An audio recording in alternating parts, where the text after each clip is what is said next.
School bells are ringing once again for the nearly 900,000 children attending the New York City public schools. This week marks the first full week of classes. In recent years, the first week of school has often been overshadowed by crises and challenges.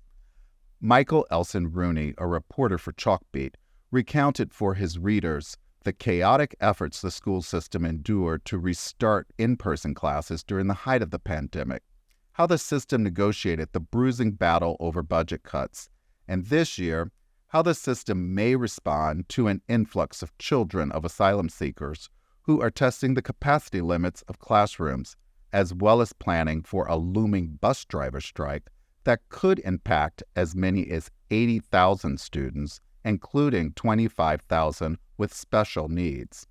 Despite that backdrop, this year feels a little different, even hopeful, as Chancellor Banks rolls out the details of his new literacy curriculum, NYC Reads, as well as a number of other initiatives and partnerships designed to improve student performance while also addressing the holistic needs of children and their families.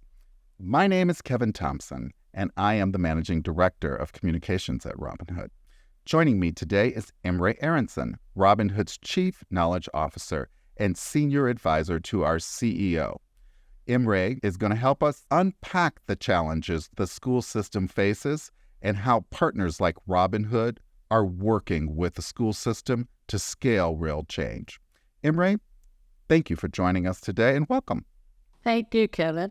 And thank you for laying out the issue so clearly. No problem. Let's jump right in, Emary.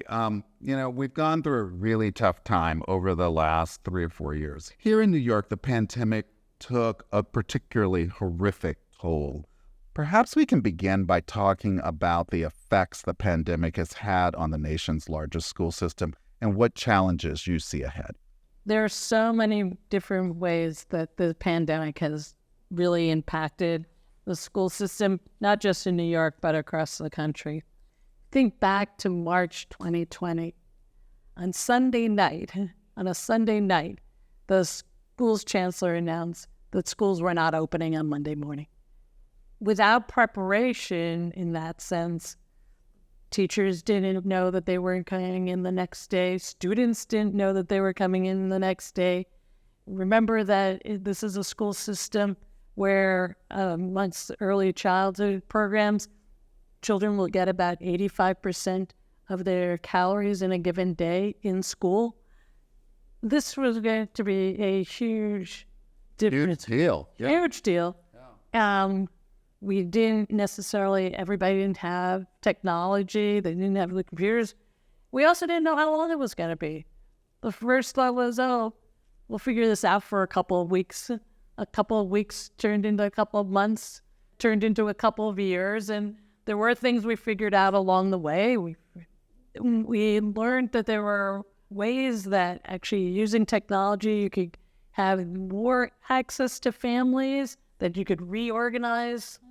But what we lost was that human interconnection that people gain from being in a school.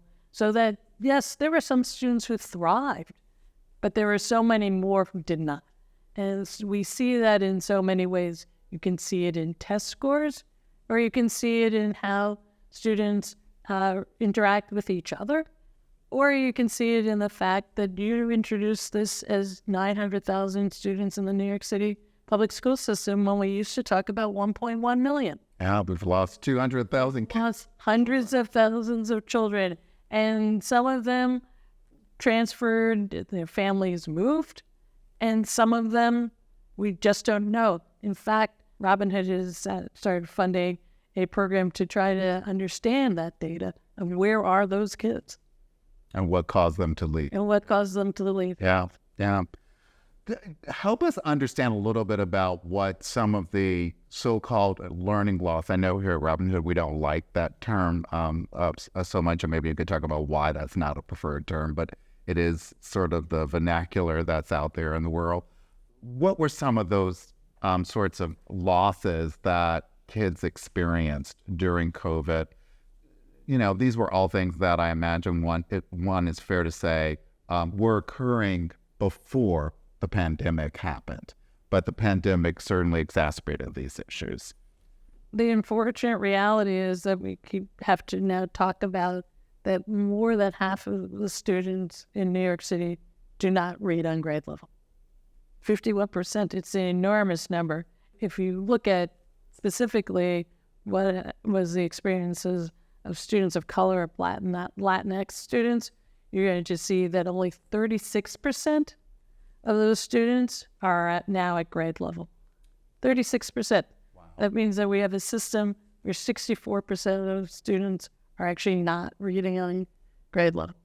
So that's a huge gap. And not only is it a disparity, in terms of the Black and brown students who make up the majority of the New York City public school system, but it is also a huge challenge for sort of how do we get our children back on track or get them on track, because clearly, the pandemic alone was not the reason they got off of track. We were on this path before the pandemic. The chancellor announced last year a new initiative, and it's already in full swing on the first week of school. New York City Reads, the new literacy instruction program. Maybe you could talk about that program and Robin Hood's connection to it, because we have a pretty special connection to it. But why it holds such promise for student outcomes? It's a great point, Kevin. And one of the things is that we said all during the pandemic is that it shone such a bright light on how broken our systems were. And the purpose wasn't to rebuild broken systems. The purpose was to change them. And that's what the chancellor is now doing, right? He is literally changing how it is that the teachers are going to teach children how to read and do math. And so what New York City Reads is, it says, let's think about a couple of things. One is, what is the best way to teach reading? And so we are moving from what had been called a balanced literacy approach to what is now talked about as science of reading. And if we have a moment, I'll explain what the difference is between the two. So balanced literacy is very popular because what it asks you to do is to really just enjoy that you are reading and enjoy the work and to think about it that way. And so if you're teaching a child to read, you look at the pictures or the clues of other words around because perhaps you don't know the word, and you get the general essence of it, and so you can share how it is. And what we've learned over time is that there's a challenge with that approach. And the challenge is that it's actually particularly evident for children with dyslexia and other learning issues. Because what you're not doing is you're not actually teaching kids how to, what it's called, decode the words. And that letters have sounds. And part of the science of reading is that they actually used MRI technology and said, oh, look, we can do a brain scan. And when we show you a letter and we tell you the sound, we can see which parts of the brain light up. And so that we understand that letters have sounds. So that's sort of fundamental to what is the science of reading. And what the chancellor is doing and what New York City Reads requires is that we move away from balanced literacy towards one of 3 reading curriculum that is deeply grounded in the science of reading. And so there are multiple changes that are happening at the same time. One is New York City doesn't traditionally mandate that the entire school district use the same curriculum. It's usually left more to the principal choice. So there's that change. And they're saying, here are your options in doing it. And recognizing what a huge change this is, there's also an enormous investment in professional development or professional learning for the teachers, because many have been trained the old way and now are being asked to adopt this other way of doing it. But literacy is not just important for your English class. It's important for social studies. It's important for math. It's important for science. It's important for everything because it's how we communicate. It's right? fundamental to how we communicate and live in society, right? Absolutely. And so this change, this move to science of reading, has been really important to us at Robin Hood, because we feel that we've been setting up sort of demonstration projects of it in advance of this adoption. There are 3 curriculum that have been chosen for this year: Wit and Wisdom, EL Education, and HMH. Robin Hood, through our Learning and Tech Fund, has been funding 2 of them and has already had a school district adoption of these curricula. We think that it is the way to go. It is fundamental. They use technology as well, and as we learned in the pandemic, if you don't have a technology portion of your curriculum, you're not going to be able to address all the challenges that are coming your way. And so if we think about those things in concert, this notion of high quality curriculum and the technology that's needed, we are hopeful to see real change in student achievement. And student achievement meaning that we're not going to be talking about 36% of students of color are now reading on grade level. We are going to reverse these numbers. That's right, 64% will be. We anticipate that if New York City makes a change like this and can prove it, we're seeing other cities are changing, but we will become a model for the nation, because even with our reduced numbers, we are still by far the largest school system in the country. It's amazing. And I had the privilege of hearing the Chancellor speak this weekend, and I heard him say it's probably the most consequential thing that he is going to do and hopefully be remembered for through his tenure as Chancellor. And it's just amazing that Robin Hood is there at the very beginnings of all of this, seeding the soil for this to take place. Right. And that's really one of our great roles, right, is that we can show what is possible.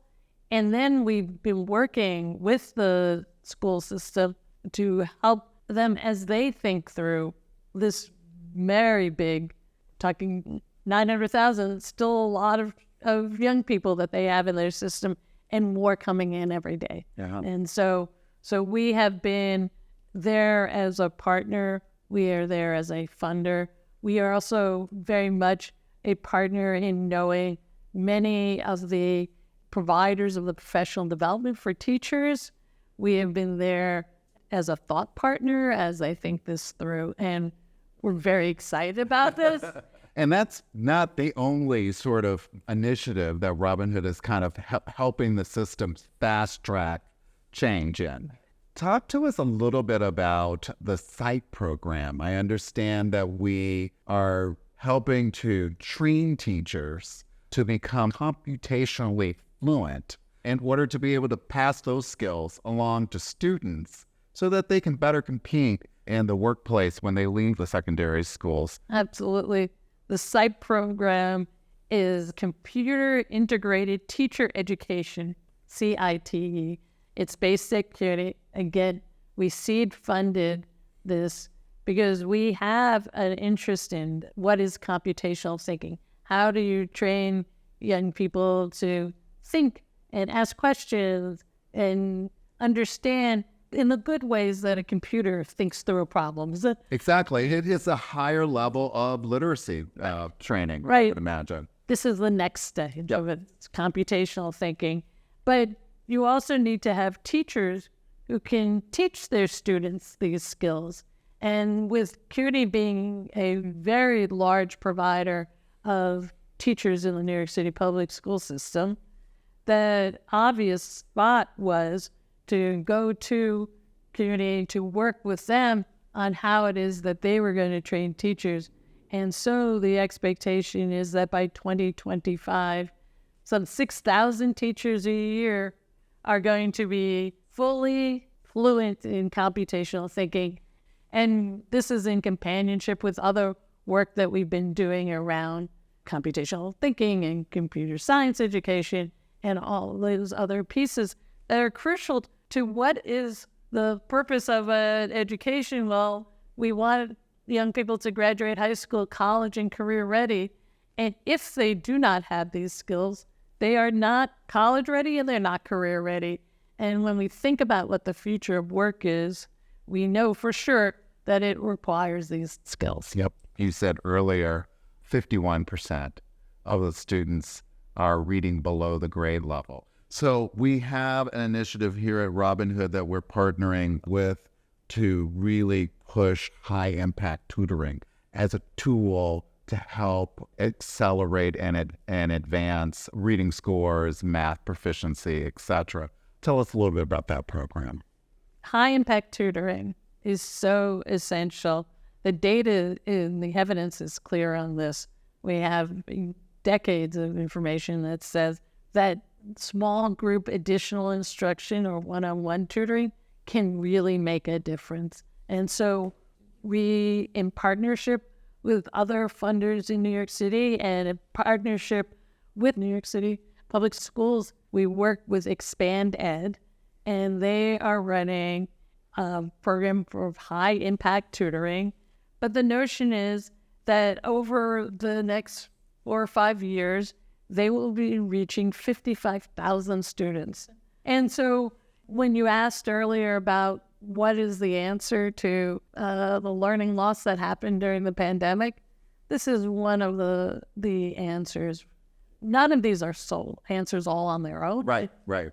But in combination, this is the best chance that we have. So we change the curriculum, we provide tutoring, we train teachers, we take care, we understand what's happening with children and their families. We think about mental health and those needs. We think about what a community is. And together, that's making a change. That will make change. So addressing the holistic needs of children is one facet of it, and looking at just academics, never enough. And then addressing this whole issue of mental health, because it was such an acute issue that became, omnipresent during the pandemic, that we're now just beginning to understand how pervasive that challenge is, not just in society, but certainly in schools and with school children.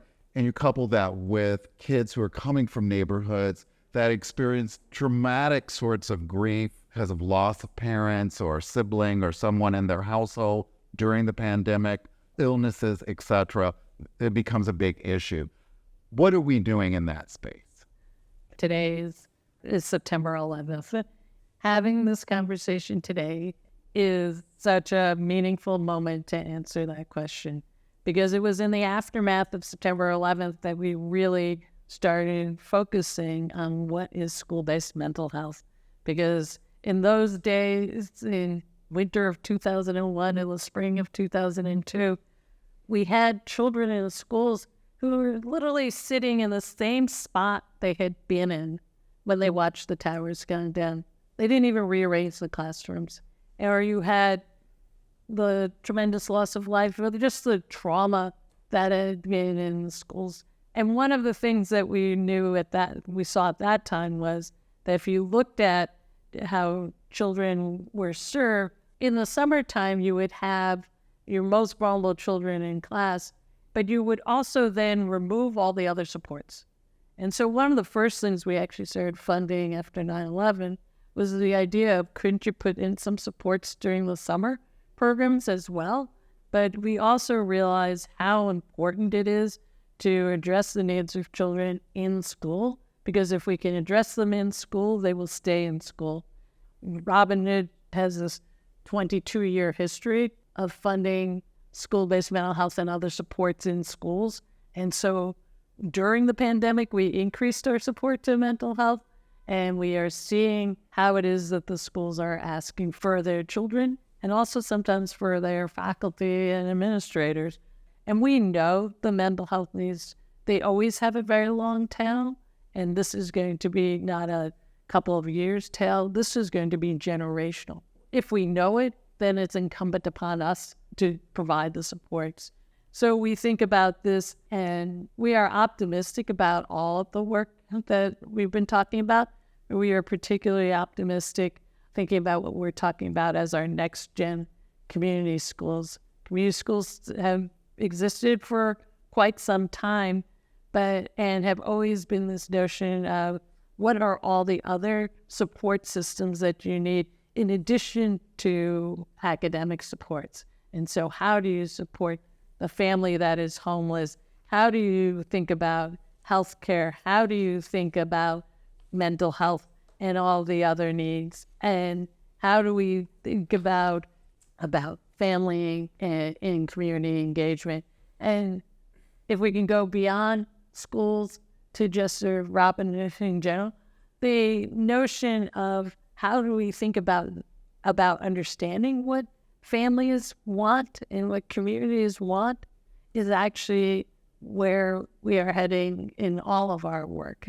So that hearing from those who are the recipients of us, the people we serve, thinking about how do we understand their voice in this decision making.